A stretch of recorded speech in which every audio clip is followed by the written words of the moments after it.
Gadkari sir, நீங்க வந்து அவர்கிட்ட வந்து ஒரு அட்மினிஸ்ட்ரேஷன், ஒரு நல்ல able administrator, I wish he could have been prime minister. Modi அவர்களுக்கு பதிலாக கட்கரி அவர்கள் பிரைம் மினிஸ்டர் இருந்திருக்கலாம்னு நான் நினைக்கிறது. ஸ்பீக்கர் ஓம் பிர்லா, இப்ப நீங்க அவருக்கு எங்களுக்கு நீங்க பாக்குறீங்களா, என்ன 2 டைம் அவர் தான் சஸ்பெண்ட் பண்ணிருக்காரு.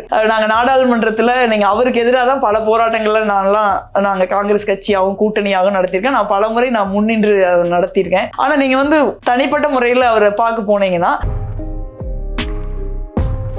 the way she conduct herself is phenomenal. So அந்த மாதிரி நிறைய லேர்ன் பண்ணியிருக்கேன் நான். மோடி அமித்ஷா மேல உங்களுக்கு நிறைய விமர்சனங்கள் இருக்கும், நீங்க தொடர்ந்து சொல்லிட்டு வரீங்க. இது மாதிரி அவங்ககிட்ட இம்ப்ரெஸ் ஆகிற பகுதிகள் இருக்கா, ஏதாவது அந்த மாதிரி இருக்கா? ஐ எம் சாரி, அச்சமற்ற மனிதர் அவர். பயம்ங்கிறது அவருக்கு, உயிர் பயம் உட்பட அவருக்கு எந்த பயமும் கிடையாது. எப்படிதான் இவர் அப்படி அச்சமற்று இருக்கிறாருன்னு நமக்கு தெரியல. அவர் எங்கிட்டலாம் சொல்றது, வாழ்க்கையில எல்லாருக்கும் ஒரே ஒண்ணுதான் பிரச்சனை, பயம். அந்த பயத்தை மட்டும் நம்ம எதிர்கொண்டா போதும், மிச்சம் எல்லா பிரச்சனைகளும் நீங்க நல்லா யோசிச்சு பார்த்தீங்கன்னா ஏதோ ஒரு பயத்தின் அடிப்படையில தான் அந்த பிரச்சனைகள் எழும்.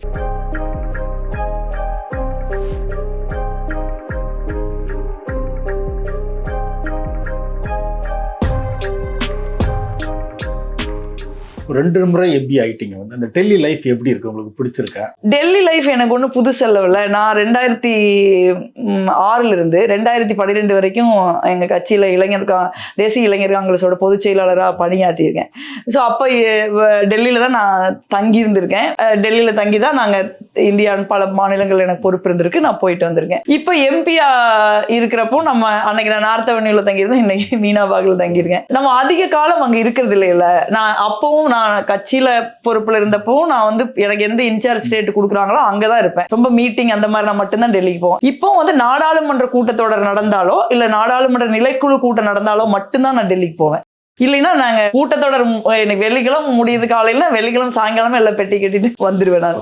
ஸோ அதனால அதிக நாள் இருக்கிறது இல்லை. பட் டெல்லி லைஃப்ல ஒரு எம்பியா இருக்கிற லைஃப்ல வேற என்ன விஷயங்கள் இருக்குது அப்படின்னா, உங்களுடைய பார்வை வந்து நிறைய மாறும். இந்தியாவில் ஒரு நாடாளுமன்றம்ங்கிறது ஒரு இந்தியாவில் இருக்கிற எல்லா பகுதிக்கும், ஒரு சிறிய பகுதிக்கு, ஒரு நம்ம போயே இருக்காத ஒரு பகுதிக்கு, நம்ம கேள்விப்பட்டே இல்லாத ஒரு மொழி பேசுற ஒரு இனக்குழுக்களை சேர்ந்த ஒரு மக்களுக்கு பிரதிநிதி அங்க இருப்பாங்க. ஸோ அப்போ ஒரு எல்லாரோடையும் நீங்க பேசுறப்ப பழகிறப்ப ஒரு நிறைய விஷயங்கள் வந்து நம்ம தெரிஞ்சுக்க முடியும். அப்புறம் நீங்க நிறைய மாற்று கட்சியே இருந்தா கூட, எதிர்கட்சியே இருந்தா கூட, அவங்க எதிரி கட்சி அல்லவல்ல நம்மளுக்கு. ஸோ எதிர்கட்சியா இருந்தா கூட எதிர்கட்சிகளையும் வந்து அவங்க கொள்கையோட நமக்கு முரண்பாடுகள் இருக்கலாம், ஆனா தன்மையான நல்ல மனிதர்கள் இருப்பாங்க. அந்த மாதிரி நிறைய பேரோட பழகக்கூடிய வாய்ப்பு. ஏன் அவங்க வந்து அந்த கொள்கை, நான் நிறைய அந்த RSS இருக்கிற எம்பிக்கெல்லாம் இருக்காங்க, அவங்களோட தான் நான் பேசுவேன். ஏன் நீங்க அதுல போயிருக்கீங்க அப்படின்னா, வேற கட்சிகள் சேர்ந்தவங்க, அவங்க கட்சி நிலைப்பாடு அதெல்லாம் நம்ம பேசுவோம். பெண் எம்பிக்கள்னு வர்றப்ப கட்சிகளுக்கு அப்பாற்பட்டு எங்களுக்குள்ள ஒரு சாலிடாரிட்டி இருக்கும். நாங்கள் நிறைய நாடாளுமன்றத்துக்கு உள்ள வெளியில கமிட்டிகள்ல வேற NGO கூட்டங்கள்ல அந்த மாதிரி நிறைய சந்திப்போம். நிறைய நேரங்கள்ல வந்து குறிப்பா பாரதிய ஜனதா கட்சி காங்கிரஸ் எல்லாம் வந்து எதிரெதிராக நாங்கள் டிபேட்டுக்கு போவோம். பலகாலம் நானும் வானதியும் டிபேட்டுக்கு போயிருக்கோம். இப்போ அவங்களும் happen to be in Delhi. But நம்ம அங்கே மீட் பண்ண முடியறது இல்லை, எங்கேயாவது ஃப்ளைட்ல அந்த மாதிரி பார்த்தாதான். ஸோ அந்த மாதிரி இருக்கிறப்ப நிறைய விஷயங்கள் நமக்கு தெரிஞ்சுக்க முடியும். ஒரு இந்தியாங்கிற ஒரு கண்ட்ரி நம்ம இங்கிருந்து பார்க்கறதுக்கும் அங்கிருந்து பார்க்கறதுக்கும் வேறையா தெரியும். எவ்வளவு பெரிய ஒரு டிஃபரன்சஸ். நம்ம வேற்றுமையில் ஒற்றுமைன்னு எளிமையா சொல்லிட்டு போயிடுறோம். ஆனா அந்த வேற்றுமையில் ஒற்றுமைங்கிறது என்னன்னு நம்ம அங்க பார்க்கலாம். வேற்றுமைனா சின்ன வேற்றுமை கிடையாது. நீங்க சிக்கிம்ல இருக்கிற ஒருத்தரோட இங்கிலீஷே வேற மாதிரி இருக்குது. நம்ம எந்திரிச்சு நான் தமிழ்ல பேசுறேன், அவங்க மைக் போட்டு கேட்கறாங்க. யாரோ ஒருத்தர் அவங்களுடைய மாநில மொழியில பேசுறாங்க, அதை மைக் போட்டு நம்ம கேட்கிறோம். அப்புறம் அது சார்ந்த கல்ச்சுரல் விஷயங்கள்லாம் வருது. ஸோ அப்ப அதெல்லாம் அந்த மாதிரி விஷயங்கள்லாம் நமக்கு வந்து ஒரு ஹியூமிலிட்டியை கொடுக்குது. ஒரு மிகப்பெரிய மேதைகளும் அங்க அமர்ந்து இருப்பாங்க, அந்த சபையில இருப்பாங்க. அப்புறம் அதே மாதிரி நம்ம நேரு அமர்ந்த சபையில, அம்பேத்கர் அமர்ந்த சபையில நம்ம போய், காமராஜர் அமர்ந்த சபையில நம்ம போய் அமர்றோம். சோ அப்போ வந்து அதற்கான பொறுப்பு அதெல்லாம் நம்மளுக்கு இருக்கும். அப்புறம் நிறைய பேரோட பேசக்கூடிய வாய்ப்பு, பழகக்கூடிய வாய்ப்பு, பல கருத்துக்களை பரிமாறிக்கூடிய வாய்ப்பு கிடைக்குது. டெல்லிங்கிறப்ப உங்களுக்கு நிறைய எம்பசிகளுக்கு நம்ம போறோம். சில முக்கியமான எம்பிக்கள்னு அவங்க நினைக்கிறவங்கள அவங்க தொடர்ச்சியா அழைப்பாங்க. ஸோ அந்த மாதிரி காங்கிரஸ் கட்சியில ஒரு லீடிங் ரோல் இருக்கிறதுனால எப்பவுமே எனக்கு நிறைய எம்பசிகள் இருந்து, வேறு நாடுகளுடைய தூதரகங்கள்ல இருந்து அழைப்புகள் வரும். நம்ம அங்க கூட்டங்கள் கூட்டுவாங்க. அப்ப அந்த டெலிகேஷன்லாம் வருவாங்க. இப்போ ஒரு ஆஸ்திரேலியா எம்பசிக்கு நீங்க போறீங்கன்னா Australian parliamentarians, Australian ministers, Australian prime minister அந்த மாதிரி எல்லாம் அவங்க வருவாங்க. ஸோ அப்ப அந்த 2 நாடுகளுக்கான உறவு, அந்த அவங்கள நான் எல்லாத்தையும் தவறாம கேட்பேன். உங்க ஊர்ல பொலிட்டிக்கல் பார்ட்டிசிபேஷன்ல உமனோட பெர்சன்டேஜ் எவ்வளவு, லோக்கல் பாடிஸ் எப்படி இருக்கு, ஸோ இதெல்லாம் நம்ம கேட்டு நம்ம தெரிஞ்சுக்கிறோம். அப்புறம் நிறைய வேற நாடுகளுக்கு போகக்கூடிய வாய்ப்பும் நமக்கு கிடைக்குது. ஸோ இந்த மாதிரி ஒரு பாலிடிக்ஸ்ங்கிறது வந்து ஒரு நம்ம ஊர்ல பாக்குற மாதிரி ரொம்ப லோக்கலா ரொம்ப குறுகிய ஒரு இடமா இல்லாம அது ஒரு பறந்துபட்ட இடமா இருக்கும். அந்த விதத்துல அது ஒரு பெட்டர் எக்ஸ்பீரியன்ஸ் நான் நினைக்கிறேன். இவ்வளவு பாசிட்டிவான விஷயங்கள் சொன்னீங்க, அது போக மிஸ் பண்ற விஷயங்கள் ஏதாவது இருக்கா உங்களுக்கு? டெல்லியில இருக்கிறதுனால நான் ரொம்ப நாள் இருக்கிறது இல்ல.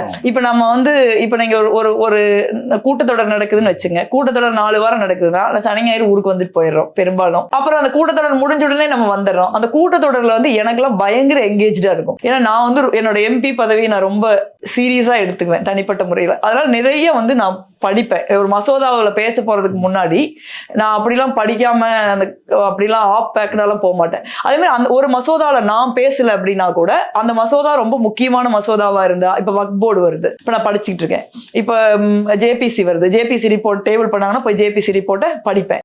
ஸோ அந்த மாதிரி இப்போ பயோடைவர்சிட்டி பில் வந்து நான் ஜேபிசியில் இருந்தேன், வண்டியாக படிச்சுட்டு எல்லாரையும் கேட்டு எக்ஸ்பர்ட்ஸ் எல்லாம் பார்த்து என்னோட ஒப்பீனியன்லாம் தெரிஞ்சுக்கிட்டு தான் நான் போவேன். அதே மாதிரி பிஆர்எஸ்னு ஒரு ஆர்கனைசேஷன் வந்து காலையில் வந்து எம்பிக்களுக்கு ப்ரீஃபிங் எடுப்பாங்க.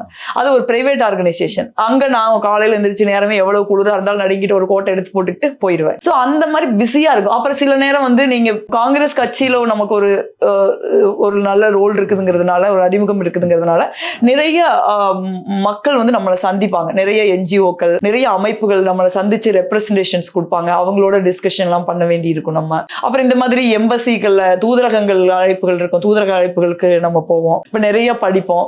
ஸோ இந்த மாதிரி நம்ம ஃபுல்லி என்கேஜா இருக்கும். ஏதாவது ஒரு சனி ஞாயிறு வந்து வரல அப்படின்னா நானும் சுமதி எல்லாருக்கும் வந்து படம் பார்ப்போம்.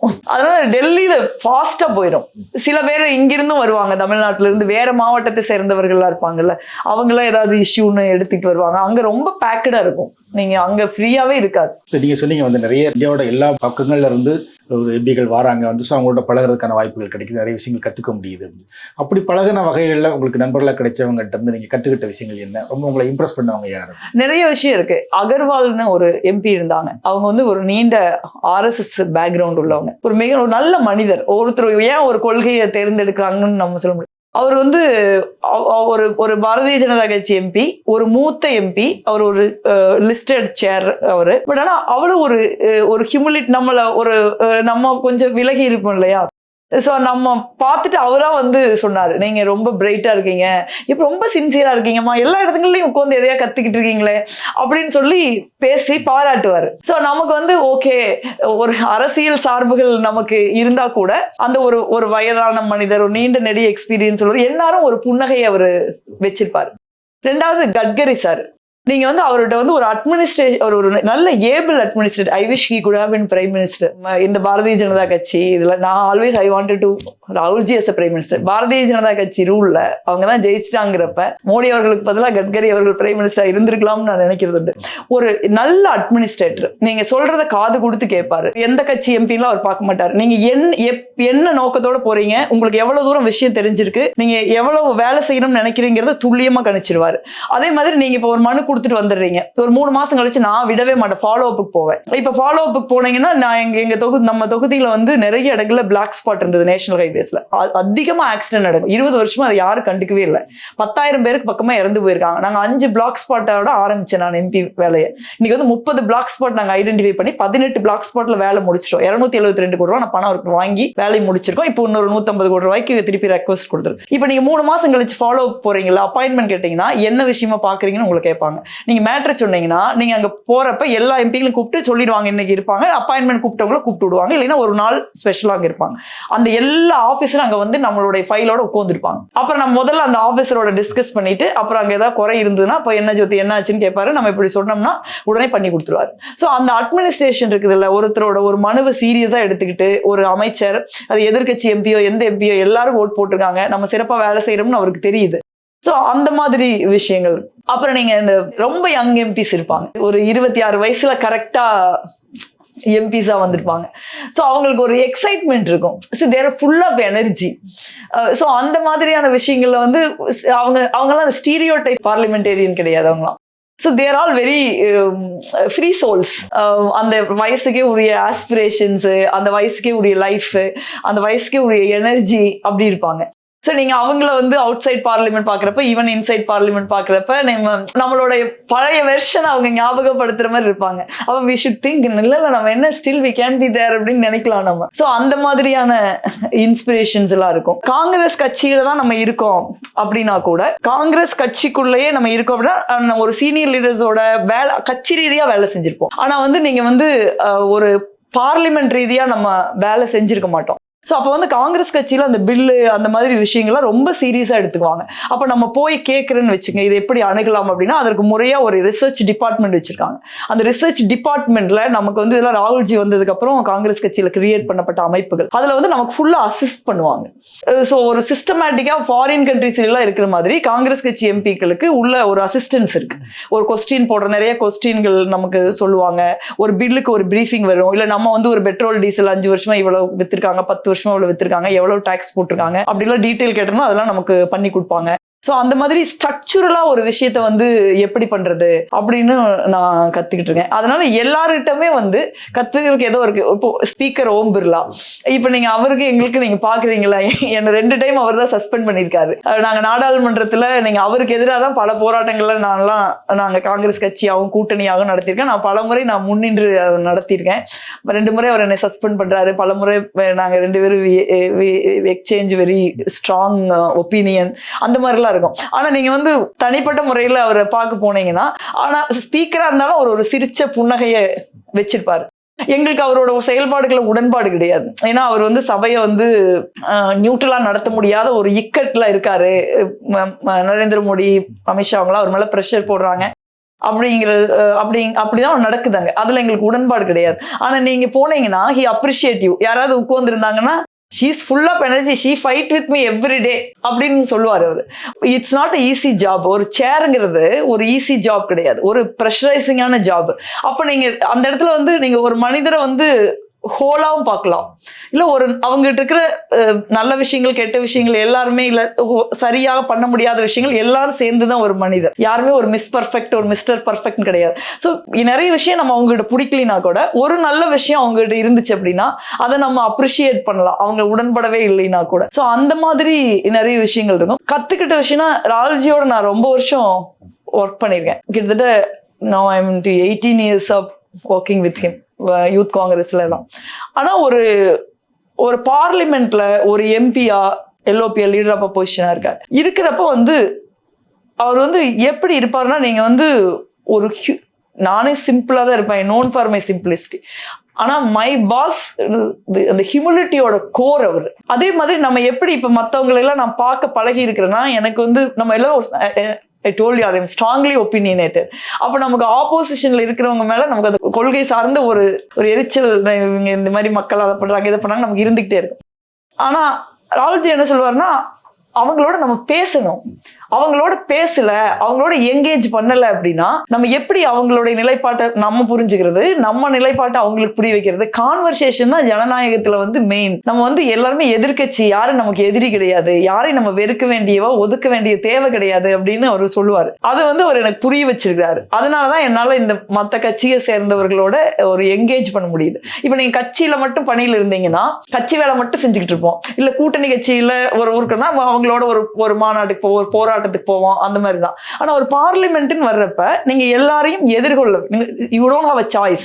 நீங்க எதுக்கு வர்றவங்க, முன்னாடி வர்றவங்கள பார்த்து நீங்க ஒரு ஸ்மைல் பண்ணலாம், வணக்கம் சொல்லிட்டு போகலாம், இல்ல மூஞ்சி இழுத்துக்கிட்டு போகலாம். பட் ஆனா அந்த மாதிரி ஒரு சிவிலிட்டி இருக்கிறது வந்து ரொம்ப முக்கியங்கிறத நான் அவர்கிட்ட இருந்து புரிஞ்சுக்கிட்டு இருக்கேன். ஆனா அந்த சிவிலிட்டிக்கு ரொம்ப ரெஸ்பான்சிவ் இருக்குது. நீங்க பாரதிய ஜனதா கட்சியை சேர்ந்தவர்கள் அவரை பொதுவெளியில சொல்றதும், கேமராக்கள் முன்னாடி சொல்றதும், தனிப்பட்ட முறையில் நம்மகிட்ட புகழ்ந்து பேசுறதும் வேறையாது. ஸோ அந்த மாதிரி நிறைய கத்துக்க முடிஞ்சிருக்கு. ரொம்ப நான் கத்துக்கிட்ட விஷயம் என்னன்னா, மேடம் சோனியாஜி இருந்தான். அவங்க வந்து ஷீஸ் வெரி சார்மிங். அவங்க வந்து பாஜக வந்து ரொம்ப தரக்குறைவான, ஒரு மலிவான, ஏற்றுக்கொள்ளவே முடியாத ஒரு அணுகுமுறையில மேடத்தை விமர்சிப்பாங்க. ஆனா மேடம் வந்து அந்த இடத்துல நமக்குலாம் அவ்வளவு கோபம் வரும். நீங்க அந்த நேரத்துல தான் நீங்க பல பிரச்சனைகள் வந்துடுது.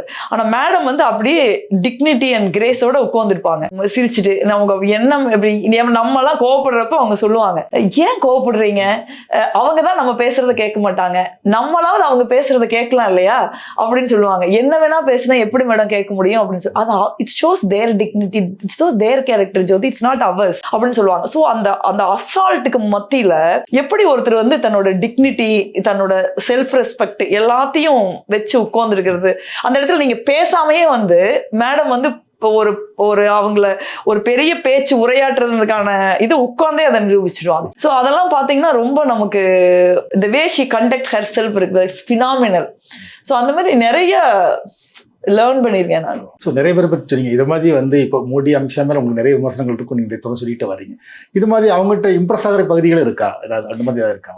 ஐம் சாரி, அவங்க 2 பேர்த்திட்டும் எனக்கு, ஏன்னா நரேந்திர மோடி அவர்கள் வந்து இப்போ நாடாளுமன்றத்தில் அவர் ஏதாவது உட்கார்றாரு, பேசுறாரு, கேள்விகளுக்கு பதில் சொல்றாரு, ஒரு நாகரீகமான அரசியலை முன்னெடுக்கிறாரு அப்படின்னா நம்ம ஒரு பிரைம் மினிஸ்டர் மேல நமக்கு விமர்சனங்கள் இருக்கும். அப்கோர்ஸ் அவர் எதிர்கட்சியை சேர்ந்த ஒரு பிரைம் மினிஸ்டர், நிறைய விமர்சனங்கள் இருக்கும். ஏதாவது இருந்தா நம்ம ஏன் இல்லைன்னு சொல்ல போறோம். இப்ப கட்கரி சார் இருக்காரு, நான் அவர் நிறைய நல்ல விஷயங்கள் இருக்குன்னு நான் சொல்றேன். பிர்லா சாரோட பொழுது விடிஞ்சு பொழுது போனா நாங்க சண்டை தான் போடுறோம், எங்களுக்கு பிடிக்க மாட்டேங்குது, நிறைய சட்டப்படி அவர் நடக்க மாட்டேங்கிறாருன்னு எங்களுக்கு வருத்தங்கள் இருக்குது, ஜனநாயகத்தை அவங்க முடக்கிறாங்கன்னு வருத்தங்கள் இருக்கு. ஆனா அவரோட நல்ல விஷயங்கள் நம்ம சொல்லதான் செய்யறோம். ராஜ்நாத் சிங் சார் ரொம்ப is a very dignified person. So அந்த மாதிரி இருக்கிறவங்கள நம்ம சொல்லதான் போறோம். ஆனா எனக்கு தெரிஞ்சு நரேந்திர மோடி அவர்கள் வந்து அந்த மாதிரி எந்த குவாலிட்டியும் அன்பார்ச்சுனேட்டா இது வரைக்கும் டிஸ்பிளே பண்ணினது இல்லை.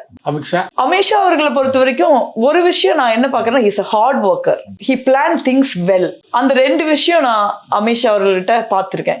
அதுவும் இல்லாம நாடாளுமன்றத்துக்கு வந்து அவர் உட்கார்ந்துருப்பாரு, அப்புறம் பதிலும் சொல்லுவாரு. ஸோ அந்த மாதிரி விஷயங்கள் நான் அமித்ஷா அவர்கள்ட்ட பார்த்திருக்கேன். அந்த ஹார்ட் ஒர்க்கை ஐ திங்க் ஐ அப்ரிஷியேட். ராகுல் காந்தி நீங்க தனிப்பட்ட முறையில் ரொம்ப அறிஞ்சவர் வந்து நீங்க ரொம்ப காலமா நீங்க சொன்ன மாதிரி அவரோட பயணம் பண்ணிருக்கீங்க. வந்து நீங்க அறிஞ்ச வகையில ராகுல் காந்தி எப்படிப்பட்டவர், இப்ப நீங்க ஒரு ரைட்டர், எந்த வகையில் இதை எடுத்துக்கிறாரு அப்படிங்கிற மாதிரி சொல்லுங்க. அவர் ரொம்ப நல்லா படிப்பாரு.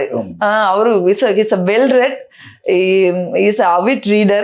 அதுவும் இல்லாம வேகமா வேற படிப்பாரு. இப்ப நம்ம ஒரு பேஜ் படிக்கிறதுக்கு ஒரு 3-4 நிமிஷம் எடுத்துக்கிட்டோம்னா அவர் 2-3 நிமிஷத்துல 2 நிமிஷத்துல படிச்சிருவாரு. ஸோ அந்த மாதிரி ஒரு வேகமா படிக்கக்கூடியவர், அப்புறம் ரொம்ப சிந்திக்க கூடியவர்.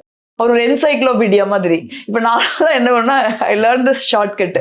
இப்ப ஏதாவது கேட்கணும்னா நேரு போய் ஒரு புத்தகத்தை புரட்டி முழுக்க படிக்கிறத விட அவர் போய் அவர்கிட்ட நம்ம ஒரு மெசேஜ் போட்டா அவர் அதுக்கு விளக்கம் சொல்லுவார். இல்லைன்னா அந்த புத்தகத்தை சொல்லுவார், நீ அந்த புத்தகத்தை படி, முழுக்க படிச்சுட்டு வா அப்படின்னு சொல்லுவார். ஸோ அந்த அளவுக்கு நம்மளை கைட் பண்ணக்கூடிய அளவுக்கு, என்னை மட்டும் இல்ல நிறைய பேருக்கு வந்து அந்த மாதிரி அவர் வந்து நிறைய விஷயங்களை தெரிஞ்சு வச்சிருப்பாரு. அவருக்கு சங்க இலக்கியம் தெரியும், பெரியாரும் சங்க இலக்கியம் படிக்கணும்னு நினைப்பாரு, பெரியாரும் படிக்கணும்னு நினைப்பாரு. அவருக்கு வந்து ஏஐயும் தெரியும், ஸ்போர்ட்ஸும் தெரியும், very good chess player, martial arts தெரிஞ்சவர், பொயட்ரி படிக்கக்கூடியவர்.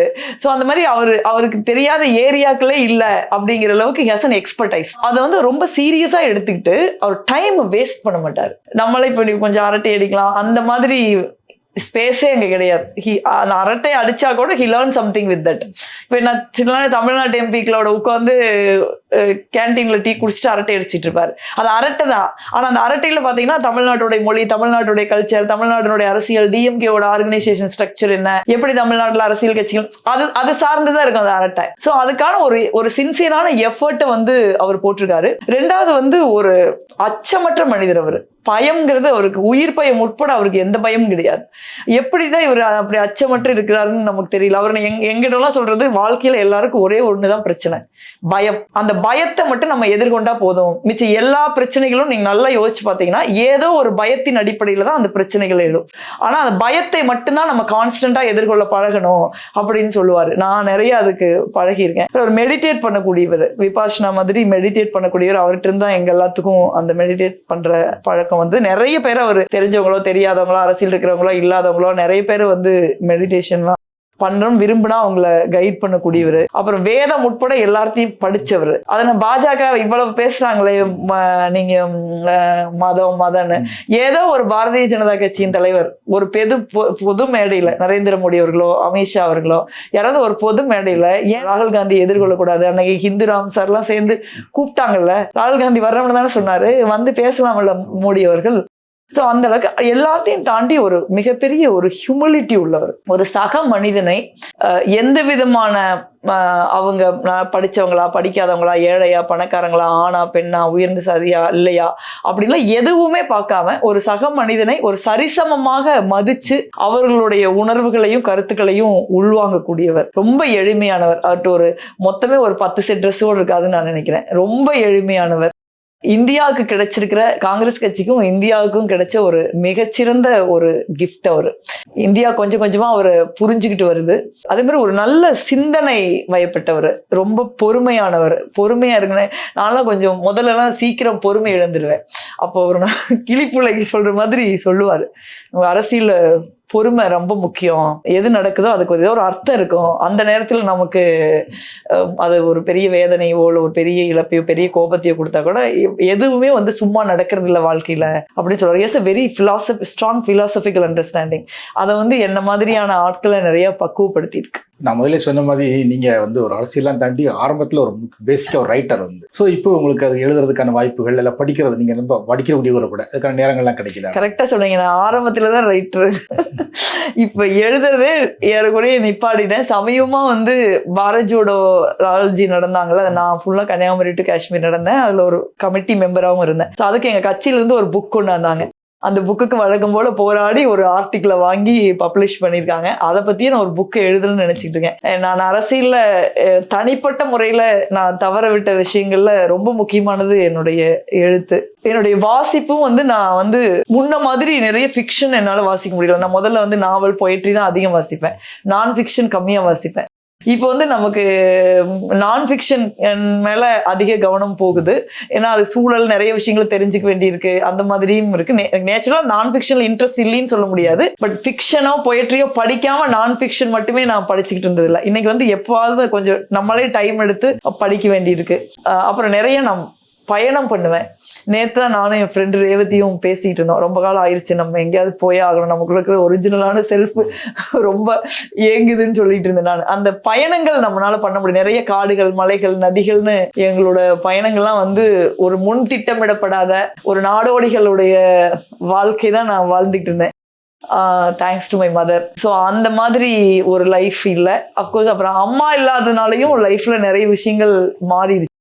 நம்ம தனிப்பட்ட வாழ்க்கை சார்ந்து நிறைய நேரமே எடுத்துக்கிறது இல்லை. உங்களுக்கு அம்மா இருந்தா நம்ம வீட்டுக்கு போவோம், அவங்க ரொம்ப நல்லா இருப்போம், ஷீஸ் லைக் எ ஃப்ரெண்டு, அவங்க நமக்கு ஒரு டைம் இருக்கும், ஒரு ரிலாக்ஸேஷன் இருக்கும். அந்த மாதிரி ஒரு சூழல் அம்மா இருந்ததுக்கு அப்புறம் எனக்கு இல்லை. நான் ஒரே ஆளா வீட்டுல இருக்கிறதுனால முடிஞ்ச வரைக்கும் எனக்கு வெளியில போறது, மக்களை சந்திக்கிறது, இதுலதான் என்னோட கவனம் அதிகமா போகுது. இப்ப நான் வீட்டுக்கு திரும்பி போனா மட்டும் அங்க என்ன இருக்கு போகுது, வீடுங்கிறது எனக்கு ஒரு மெமரி. அதனால நான் எங்க போனாலும் ஐ carry my mother, carry my memory.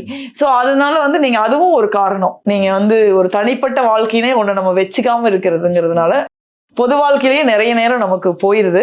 இப்ப படிக்கிறோம்னு ஒரு ரொம்ப முயற்சி பண்ணி ஒரு டெய்லியும் ஒரு 25 பக்கமாவது படிச்சுட்டு இருக்கேன். இப்போ என்னென்ன புத்தகங்கள் படிச்சுட்டு இருக்கீங்க? பிரைம் மினிஸ்டர் டிசைட்ஸ் படிச்சேன் ரொம்ப ரீசெண்டா. நீரஜா சௌத்ரி எழுதின பொலிட்டிக்கல் புக் அது.